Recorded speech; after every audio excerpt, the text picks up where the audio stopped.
రజనీ గారు పాయింటే కదా, సీట్ల సర్దుబాటు తేలిన తర్వాతే పవన్ కళ్యాణ్ గారు జనాల దగ్గరికి వెళ్తారనుకుంటే చంద్రబాబు నాయుడు గారు వెళ్తున్నారు, మీటింగ్ పెట్టుకుంటున్నారు, జగన్మోహన్ రెడ్డి గారు వెళ్తున్నారు.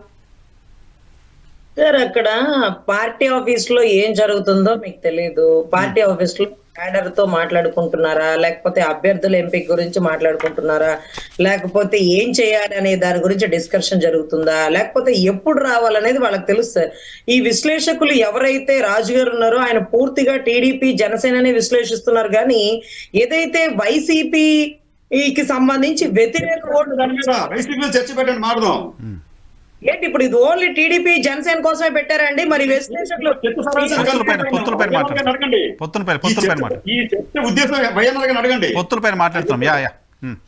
సరే అండి, సరే సరే సరే పొత్తుల గురించి డిస్కషన్ చేసినా మేము ఏం చేస్తే గెలవాలనేది కూడా విశ్లేషకులు ఇస్తున్నటువంటి సలహాకి నిజంగా స్వాగతం. తీసుకోండి సలహాలు, ఫ్రీయే కదా. మంచిదేనండి సలహా. ఖచ్చితంగా ఏదైతే సీట్లు సర్దుబాటు ఇంకా కేటాయించలేదండి. సీట్లు సర్దుబాటు అయ్యాక జనాల్లో బయటకు వస్తారు.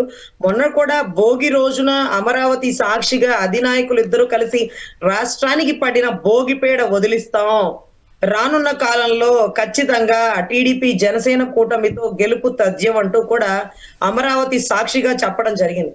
సో పొత్తు ధర్మాన్ని ఎవరు నాయకులు ఎక్కడ వేడలేదండి. క్యాడర్ లో కొద్దో గొప్ప కొంచెం ఇబ్బందికర పరిస్థితులున్నా వాళ్ళని సంయమనం చేసుకుంటూ జనాల్లోకి వెళ్తున్నటువంటి నాయకులండి.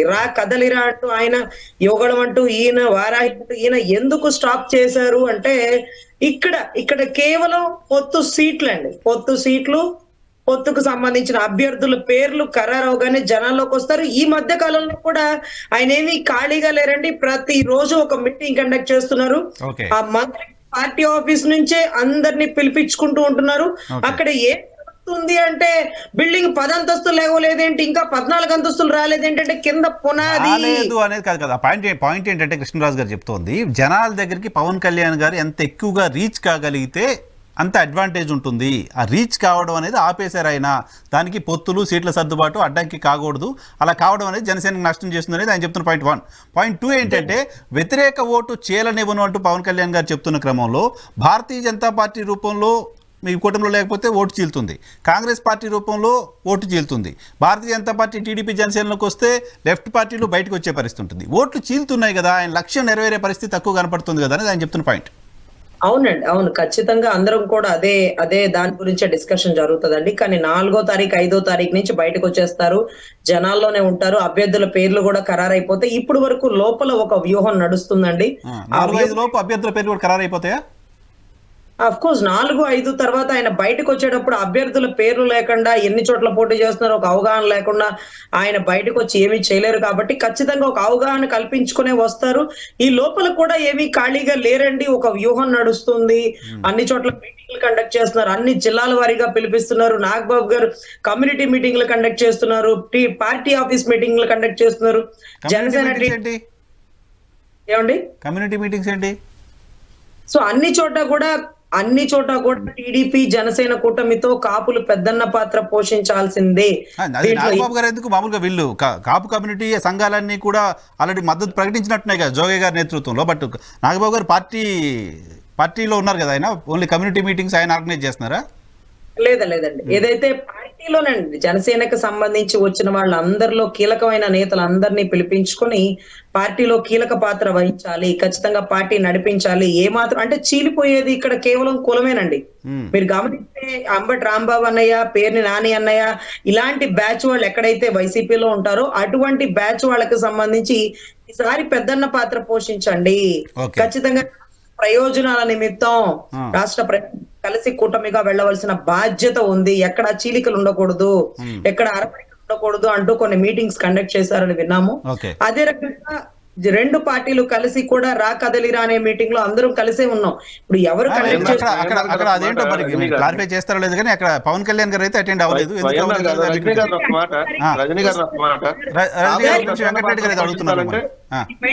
పెద్దన్న పాత్ర పోషించాలి అంటే దానికి నాకు అర్థం కాలంటే చంద్రబాబు నాయుడు గారి వెనకాల నుండి చేతులు కట్టుకొని పెద్దన్న పాత్ర లాగా ఇట్లా ఉన్నామని చెప్పాలా? అవును, ఇప్పుడు జగన్మోహన్ రెడ్డి గారి వెనకాల చెంచాలు గెరెట్లు ఎవరున్నారండి? కాపులు మీరు పెద్దన్న పాత్ర పోషించండి, మీరందరూ కలిసి ముందుకు రండి, నేనే మీటింగ్ పెట్టి మా మరి రాంబాబు అన్నయ్యని పేరు నాయకుడు కాపులకి లేదంటే బీసీలకి ఎస్టీలకి ఎస్టీలకి మైనార్టీలకి ఏ విధంగా ప్రాధాన్యత వల్ల అందరికి అదే విధంగా ప్రాధాన్యత ఇచ్చారు. మీలాగా అప్పుడైతే ఈ కబుర్లే చెప్తే ఏంటి పెద్దల పాత్ర అని అడిగింది. అందుకనే పెద్దల పాత్ర అంటే ఏంది? ముఖ్యమంత్రి పదవా, ఉప ముఖ్యమంత్రి పదవా? కాదండి, వెళ్ళకుండా వైసీపీలో వెళ్ళకుండా జాగ్రత్తగా నిలబడి రాష్ట్ర ప్రయోజనాల్ని కాపాడండి అని వైసీపీలో వాళ్ళందరూ వెళ్ళడానికి సిద్ధంగా ఉన్నారు. అందుకని దాన్ని ఎట్టో ఒకటి ఆపడానికి ప్రయత్నం చేస్తున్నారని ఎందుకంటే మీరు వేసే చిల్లరలకి వెనకాల ఇప్పుడు కాపు పెద్దలందరూ వచ్చి చంద్రబాబు నాయుడు వెనకాల ఇట్లా చేతులు కట్టుకొని నిలబడితే పెద్దల పాత్ర రాజ్యాధికారం వస్తుందా? పవన్ కళ్యాణ్ చంద్రబాబు నాయుడు గారు ఎందుకు అట్రాక్షన్ ఏంటో మాకు అర్థం చంద్రబాబు నాయుడు గారు వెనకాల నిలబడుతుంటే మళ్ళీ మీరు బలే వాళ్ళు ఉన్నారు సార్. చంద్రబాబు నాయుడు గారు వెనకాల నిలబడుతున్నాడు కదా. ఎవరు వెనక ఎవరు ముందో మేము ఎన్నికల తర్వాత తెలుస్తా ఉంటున్నారు పవన్ కళ్యాణ్ గారు. ఎవరు చెప్పారు? లోకేష్ ఆల్రెడీ చెప్పాడు కదా. లోకేష్ ఆల్రెడీ చెప్పాడు కదా సార్. ఇంకేం చెబుతారు? లోకేష్ గారు చంద్రబాబు నాయుడు చెప్తా ఉంటే లోకేష్ చెప్తా ఉంటా వేరు మాట్లాడతారు. రెడ్డి గారు మీ వెనకాల ఎంతమందిని తిప్పుకున్నారు, ఎంతమందిని తొక్కారు, మీ ఎవరికి సరే తిప్పుకున్న ప్రతి ఒక్కరికి ఏం తొక్కారు? ఎవరిని పాపం స్పెషల్ ఏమిస్తున్నారు? అది కాదు, రజనీ గారు ఎవరికి సార్ మేమేదన్నా రాజకీయ పార్టీతో పొత్తు పెట్టుకొని మీరు వస్తే మాకు చాలా బెటర్ అని చెప్పి చేతులు బుధాన్ని వేసేసి మళ్ళీ చిచ్చి వద్దని చెప్పి ఏమైనా తోసేసి మీరు అన్నట్టుగా ఉన్నాయి. రజనీ గారు ఎవరికి ఏమి ఇచ్చారని అడుగుతున్నారు. అందరూ జనసేన టీడీపీ కూటమికి వచ్చేయండి, ఆ గట్టునుంటే అవినీతి అక్రమాలు, ఈ గట్టునుంటే నిజాయితీ అభివృద్ధి అని రాష్ట్ర ప్రజలకు చెప్తున్నారు. ఈ మాట అనగానే ఆ త్రివిక్రమ్ డైలాగ్ గుర్తొచ్చింది సార్. పెండింగ్ కేసులు రెండు చేతులు జేబులో పెట్టుకొని పరిగెత్తాలి. ఈ కామెడీ డైలాగ్ ఆపితే రజనీ గారు మీరే కదా చంద్రబాబు నాయుడు పెద్ద అవినీతి పరుడు. మీరు అప్పుడు జనసేనలో లేదు కానీ మరి మధ్య రీసెంట్ గా జాయిన్ అయ్యారు. మీరు మర్చిపోయినట్టున్నారు. ఒక అక్కాయి ఉండేది మీలాగే, పవన్ కళ్యాణ్ మల్లెపూలు నలుపుకుంటాడని చెప్పింది. అప్పుడు ఇదే జనసేన నాయకులు ఇదే పవన్ కళ్యాణ్ గారు మీటింగులు పెట్టి చంద్రబాబు నాయుడు పెద్ద అవినీతి పరుడు, చంద్రబాబు నాయుడు మంత్రివర్గంలో ఉన్న పెద్ద దొంగలు, వీళ్ళ బంగాళాఖాతంలో కలపాలి. మరి అవినీతి పరుడు దగ్గరికి వెళ్ళి ఈరోజు చేతులు కట్టుకొని ఇట్లా నిలబడుతున్నాడు. మరి అవినీతి పరుడు అవుతాడా లేదా అవినీతిలో భాగం కోసం వెళ్తున్నాడు? జనసేన వాళ్ళని పెట్ట అంతన్నా కూడా తెలుగుదేశం వాళ్ళు కనీసం రెస్పాన్స్ లేదు మీ నాయకుడి నుంచి. మీరు పార్టీ మళ్ళీ మీరు ప్రతినిధి ఎక్కడి నుంచి వాటి జగ్గంపేటలో పొల్లు మంది అన్నారు. అయితే చంద్రబాబు నాయుడు గారు కూడా దోచేస్తున్నారు. హెల్దీ పొత్తులు ఎలా ఉన్నాయి చూడండి, అద్భుతంగా ఉన్నాయి. ఇది కదా హెల్దీ పొత్తు అని. ఒకళ్ళొకళ్ళు తోసుకోవటం, ఒకళ్ళొకళ్ళు తిట్టుకోవటం, అవసరమైతే అధినాయకుడిని తోచేయటం పొత్తు. ఒక్క నిమిషం ఆగండి. ఇద్దరు మాట్లాడితే నాకు ఆడియో డౌన్ అయిపోతుంది. రజనీ గారు మీరు ఇద్దరు మాట్లాడితే ఒక్క నిమిషం. రజనీ గారు ప్లీజ్ కంక్లూడ్ చేయండి. అయితే ఆయన మాట్లాడిన మాటలకి ఈ రోజు షర్మిలమ్మ మాటలకి ఆయన సమాధానం చెప్పలేరు. రాజశేఖర రెడ్డి గారి కూతురుని వచ్చాను అంటే ఆవిడ మాట్లాడుతుంటే రాజశేఖర రెడ్డి గారి పేరు చెడగొట్టాడు కొడుకు అంటే, గండ్రగొడ్డలు ఇంకా దొరకలేదు అంటూ సునీతమ్మ షర్మిలమ్మ ఒకటైపోతే కథా కమానిషం మొత్తం బయటకు వస్తుందండి. సో ప్రతి ఒక్కడు దొరుకుతాడు, దొరికే వరకు ప్రతి ఒక్కడు దొరవేషమే వేస్తాడండి. తర్వాత రాజు వేషం వేస్తాడు. ఇప్పటి వరకు పులి, తర్వాత పులిరాజు వేషం వేస్తాడు.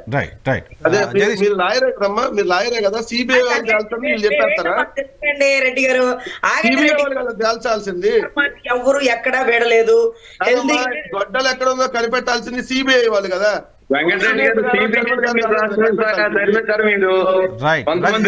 భయపడి సిబిఐ వెళ్ళిపోయారు రాష్ట్రం నుంచి. సార్ సిబిఐని బ్యాన్ చేస్తాం, జీవో ఇవ్వలేదే. ప్రశాంతంగానే వస్తున్నారు పోతున్నారు కదా. సిబిఐని పిలిచారు, రౌడీలతో తరిమించారు వెంకటరెడ్డి గారు. ఓహో, మీకు చెప్పారు సిబిఐ వచ్చి మమ్మల్ని తరిమించారని? సిబిఐ తగిలేశారు కదా మీరు. సిబిఐ రౌడీలు పెట్టి తగిలేశారు కదా. అదేదో ఇది రాష్ట్ర చరిత్రలో ఎప్పుడు లేదని సిబిఐ భయపడి వెళ్ళిపోవడం. సిబిఐ భయపడ్డారా? అవినాష్ రెడ్డిని అరెస్ట్ చేయడానికి వెళ్తే ఏమైంది సార్?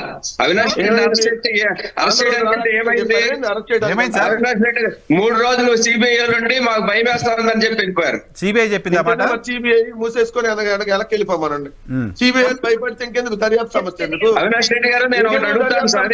వెంకటరెడ్డి గారు అక్కడికి చెప్పండి.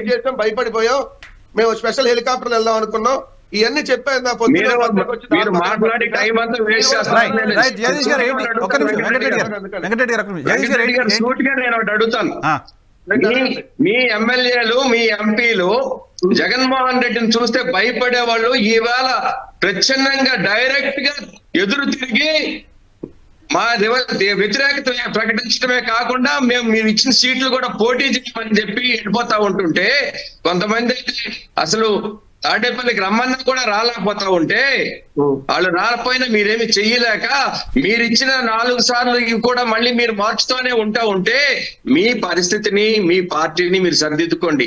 జనసేన ఒక పార్టీ అని మీరు అనడం, లేకపోతే తెలుగుదేశం మీరు అనడం, మీ పార్టీలో ఈవేళ ఎంత నష్టపోతున్నది ఎప్పుడు కూడా వెంకటరెడ్డి గారు ఆన్సర్ తీసుకుందాం సార్. భయపెట్టి నడిపించారు, మీ ఎమ్మెల్యేని ఎంపీని భయపెట్టి నడిపించారు. అది జరగదు. ఇవాళ మీ ఎమ్మెల్యేలు మీ ఎంపీ తిరుగుబాటు చేస్తా ఉన్నారు. తిరుగుబాటు చేస్తా ఉంటే మాట్లాడలేని పరిస్థితిలో మీరు ఉన్నారు. మీరు మీ టైం కూడా అయిపోయింది, మీ టైం కూడా అయిపోయింది, ఇంకేమీ లేదు. మీరు ఎన్నికల ముందే మీరు ఓటమిని అంగీకరిస్తా ఉన్నారు, ఎన్నికల ముందే మీరు ఓటమిని అంగీకరిస్తా ఉన్నారు.